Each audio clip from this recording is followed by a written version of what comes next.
Planet Coaster 2 has so many steps forward from the last game, and there are so many wins. Let's have a look at some. Water parks make a comeback and finally are back in the base game.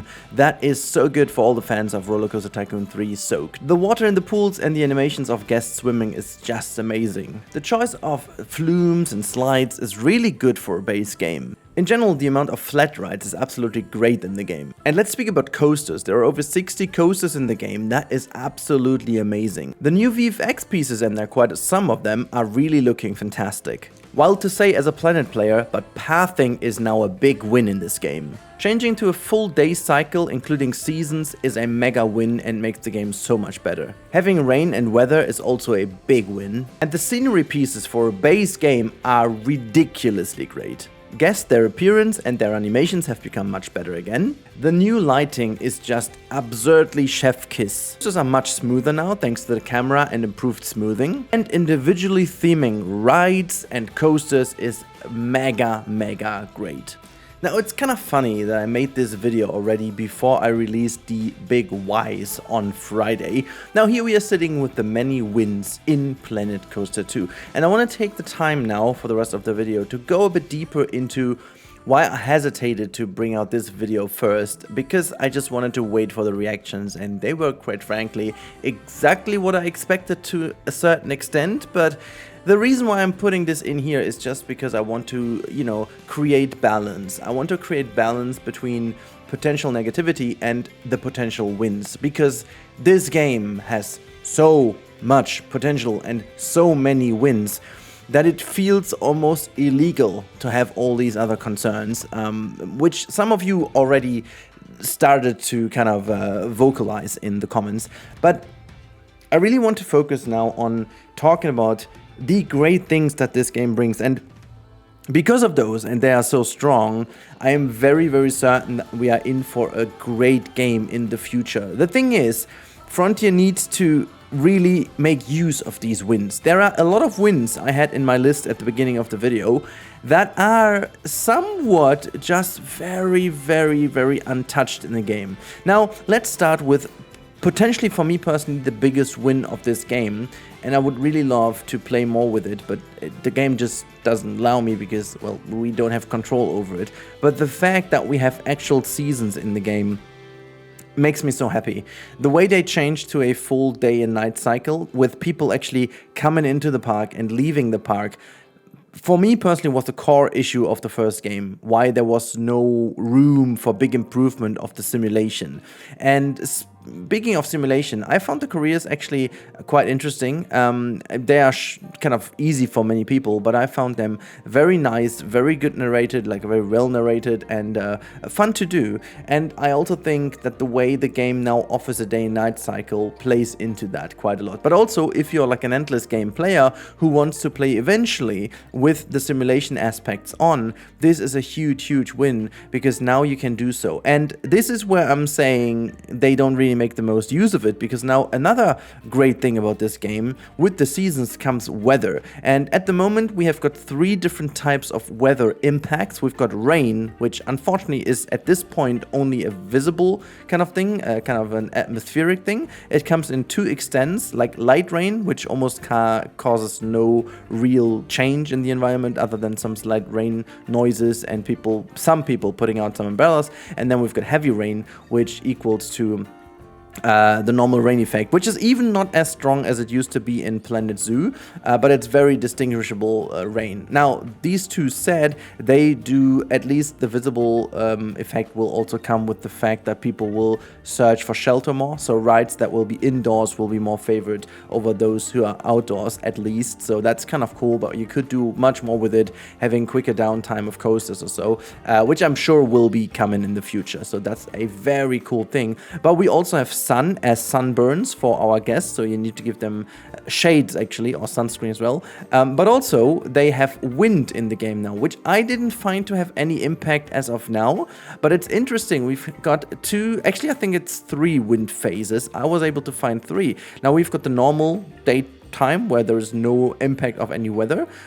You still have some wind movement in the trees, as you can even see in this footage over here, but then you even have an overlay of more wind and the trees become bending more and more, which is super great. And then you've got stormy weather paired with heavy rain, which equals to even more bending of the trees, or quicker bending, I should say. And it's very visible. Like, it's not like that you have to put a ruler next to it or so, which I did for testing reasons, but it is actually working. You do have those two things, which is really, really cool. And I love the fact that they have it. And I assume that snow will be part of a future update, hopefully already the winter update, that they're just holding that back for the winter update. So having weather in general is a really great part of the overall kind of package that this game is. Having water parks, and we quickly have to touch upon that, is great. And as negative as I was about the rides and the flumes not being accurately animated with physics, funny enough, the people in the pools are really, really great. Maybe this is, if you compare that again to Roller Coaster Tycoon 3, this is where this new game shines. The way how people are, specifically when you create wave pools, how they are in the pool is so satisfying to watch. It's very accurate, it's very nicely done, it's super cool how many different animations the guests have in the pool doing certain things, even with floaties and stuff like that. That is so satisfying to watch. And just for those who've been asking why I am so negative about the non-physics, I should call them, on the slides and flumes, it's exactly because of that. It's exactly because I see in the game how great Frontier has pulled that off, how amazing and satisfying that is, because you have to imagine, it's not like that you have a predefined wave pool, a little bit like it was in the first game, in the Roller Coaster Tycoon 3. No, you can build whatever pool you want, and you can put the wave machine wherever you want and create a wave from wherever you want it to come, and then people will accurately animate to it. That is so cool, and I love that. And I'm just like, why are you just showing me how great it can be and then holding back on the other thing? But let's hope for the future that they do this, because this is a video for the big wins, and certainly the water parks are a big win for this game. There's no question about this. I very quickly want to talk about these scenery pieces again, because oh my boy, I've played both Planet games. I've played the alpha of Planet Coaster back in 2016, and I must admit that was a hard time. We had about, like, it felt like 50 to 60 scenery pieces or so, and then in the entirety of Planet Coaster, I believe we don't even have as many scenery pieces as we have in this game. At least it feels like, because the pieces in this game are so versatile. I've seen so many people complaining and being sad about the loss of their favorite themes, and many people do name the classic fantasy theme and the western theme that they're missing them, and even the pirate theme gets a lot of love. But let me tell you, you can create virtually everything with these pieces. Frontier has learned from Planet Zoo as well, because Planet Zoo base game was also relatively okay on pieces. It was already a much better game on pieces in comparison to Planet Coaster, but now this is bonkers. This is really great. The way you have this available to you with so many different things and scaling to it, oh boy, this is so good. I am such a big fan of it. I really, really, really do love it. It's so, so good. And yeah, as a builder, obviously, I'm mega happy with it, but that's just such a big win. Yeah, I think I don't even need to talk too much about the lighting. You can see this off the rotating footage in the background. The lighting, specifically inside of houses, or the change between inside and outside.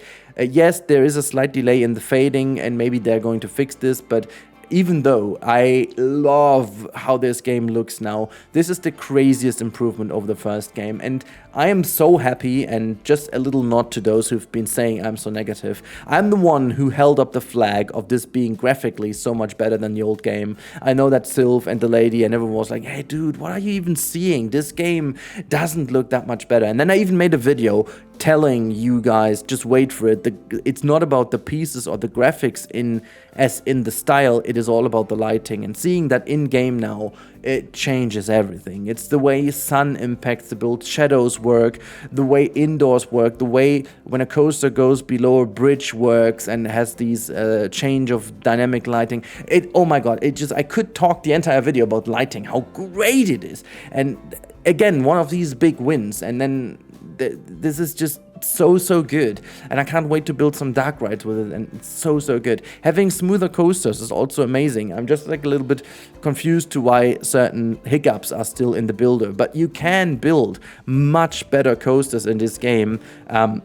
Well, if not from the hardlining fact, you know, people still moaning about the fact it's having no real hardlining, which it's a fact, but like I personally don't even see that. I mean, I would see it if you hint me at it, but like I don't really see it. And if I get a good shaping and so on, I'm very satisfied. And I don't need a no limits 2 in here. It's a game at the end of the day, okay? And so I'm so happy to just see the smooth of the coaster. And something about the track has changed. Seeing the coaster cars go through the track from externally is much smoother as well. So I'm preparing my comparison coaster that I've started in Planet Coaster 1 a month ago, and we'll build this in this game too, and then I will make a comparison video between those 2 games. And I've already started a bit, and I can already tell that the lighting will blow you guys away. There's actually no comparison between those two games, and there's even no room for, oh, I like this first game's appearance better, because the appearance is the same, and if you would take out the lighting, it would fairly enough be very similar. Other, you know, sharpness and stuff is better in the second game, but the lighting is, oh boy, so good. And just like all these little things, like pathing being so much better, the fact that you can now edit every ride with putting scenery pieces on, and even playing over 50 hours, I couldn't unfold everything yet. So the depth of it is really, really damn good. You have so many things in this game that work just very, very fine. And again, attaching scenery pieces to rides is one of those things. It just works really, really well. And obviously, it just almost doubles or triples or quadruples the amount of rides you have in game, because now you are not limited to a pirate themed whirly rig, for example. You are not limited to that. You can style your small little ride into whatever theme you want to, and this is how a game needs to offer that to you. So there are so many wins in this game. I can't even count them all, because they equal the amount of whys. And I planned to do these videos from the very beginning, and I'm obviously very happy about the amount of comments, because, well, A, it's great for the algorithm, but B, it's also great for the feedback. And now this video hopefully receives equally an amount of praise for all these things, because that's what I wanted to create with these 2 videos. And also, to be fair, to give a very good picture of what the game can't do at the moment. And to be fair, a lot of people who are not too much into all these things I talked about in my Why video, they also mention me being too negative and still stick to the game. But also part of the truth is giving people a warning what is not working versus what is working. To, you know, you still have a couple days now to pre-order the game again if you have just cancelled that. You can just do whatever you want, you know, it's your decision. But at the end of the day, I want to give you reasons to look at it. And honestly, at this point, it is a vision, you know, an ambition for the future. This game has so much potential, and I can see it already. But if you're like a full sandbox builder, as I am, like a creator who doesn't care about the fact if, you know, if some things are as accurate as they shall be, or if the restraints on a coaster are pretty accurate or not, like I'm not even that deep into the nerdism as some other people are. I'm totally fine with what it is. And as for this specific area of the game, this already is much better than the first game ever was. And if you're, you know, in for good graphics, want to build great dark rides is a big win in this game, obviously, because of the pairing of having rides that suit it, and also having the chance to make use of that lighting. So yeah, there's just so much good stuff in this game, and I want to end this on this very positive note. If you're a builder, and if you are here to wait for the future, and if you're here to wait for all the DLCs that come,